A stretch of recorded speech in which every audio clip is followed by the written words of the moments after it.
பேசுறேன் பேசு படத்தை பத்தி பேசுப்பா, வேற எதை பத்தி பேசக்கூடாது. இதுக்கு ஒரு படம் தேவையா? இந்த கேள்வி நான் என்ன சொல்றேன், போலீஸ் கரெக்டா சொன்னாங்க, போலீஸ் ஏன் போகல? போலீஸே இல்லாம படத்தை முடிச்சுட்டீங்க. இந்த கதையே தப்புங்க. ஏன்னா போலீஸ் உங்களுக்கு ஆதரவா இருக்கு, காமிச்சிருக்கீங்க இல்லையா? போலீஸ் வரலையா? வந்தாங்க. எங்க வந்தாங்க? எப்போ கடைசி கிளைமேக்ஸில் சொல்கிறீங்களா? கடைசியில் சொல்கிறீங்க. போலீஸ் உங்களை வந்து கல்யாணம் பண்ணிக்கிறதுக்கு அவங்க தனியாக போனாங்க. அப்போ போலீஸை கூப்பிட்டுல இந்த பிரச்சனையை முடிச்சிருக்கீங்க. இல்லை, போலீஸில் சொல்லி அனுப்பிட்டாங்க.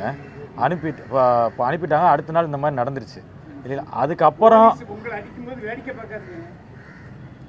அப்போ அதாவது வந்து போலீஸ் ஸ்டேஷன்லேருந்து பிரச்சனையை முடிச்சு கூட்டு வந்து அன்றைக்கி நைட்டு தான் கொண்டாங்கன்னா அடுத்த நாள் காலையில் இவருக்கு வெள்ளன தகவல் கிடைக்குது. இனிமேல் தான் போலீஸ் வருவாங்க, அதுக்குள்ளே எல்லாம் முடிஞ்சிருச்சு. இல்லை, போலீஸ் வரலாம். இல்லை போலீஸ் வரலாம்.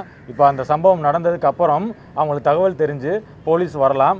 இல்லை அந்த பையனை அப்படி ஆக்சிடெண்ட் ஆகாமல் நம்ம அடுத்த கட்டத்துக்கு அவனை அடித்து அவனை மண்டையில் அடித்து பைத்தியம் மாதிரி இப்படி கூட கொண்டு போகலாம். கதையை நம்ம அதுக்கப்புறம் எக்ஸ்டெண்ட் பண்ணிகிட்டே போகலாம். பட் இதோட முடிஞ்சிச்சு. இதுக்கப்புறம் என்ன வேணால் நடக்கலாம். நம்ம சொல்லணும்னு எழுதலாம். அதுக்கப்புறம் போலீஸ் வராங்க, இவங்களுக்கு சரியான தண்டனை கொடுத்தாங்க அப்படின்னு எடுக்கலாம். கதையில என்ன சொல்ல வரீங்க? ஜாதி ஒழிக்க முடியாதுன்னு சொல்றீங்களா? ஜாதி ஒழிக்க முடியாதுன்னு சொல்ல வரல. ஆமா, அதானே கதை. அது கதை இல்லை. கடைசியில் அந்த பாட்டை கவனிச்சிங்கன்னா கடைசியில் புலம்புறாரு, உங்க கிழமை வந்து பேசுறாரு, எல்லாம் சரி. ஆனா கதையில நீங்க சொல்ல வர்றது நிச்சயமா இந்த மாதிரி பண்ணாதீங்கடா. அதாவது மேல் ஜாதி பொண்ணை கீழ் ஜாதிக்காரன் கல்யாணம் பண்ணா இப்படிதான் நடக்கும்ன்றதானே சொல்றீங்க? இல்ல, நீங்க சரியா கவனிக்கலன்னு நினைக்கிறேன். ஆனா நான் சொல்றேன். சரி, நான் சொல்றேன். எனக்கு புரியாதாங்க. இந்த கதையில ஜாதி ஒழிக்க முடியாது தெளிவா உறுதியா சொல்லி கடைசியில அந்த ஐயா பாடுவாரு, ஆண்டியும் இல்லை அரசனும் இல்லை.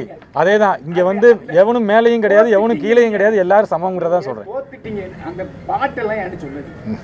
கதையில நீங்க உறுதியா நின்று அந்த காதலை ஜெயிக்க வைக்கல. இல்ல, ஆமாவா இல்லையா? காதல் தோத்துருச்சு. ஆமா, அந்த பொண்ணு போறேன்னு சொன்னவ உறுதியோட நின்றுருக்கா. அப்ப போலீஸ் என்ன பண்ணிச்சு? நீங்க என்ன சொல்ல வர்றீங்க?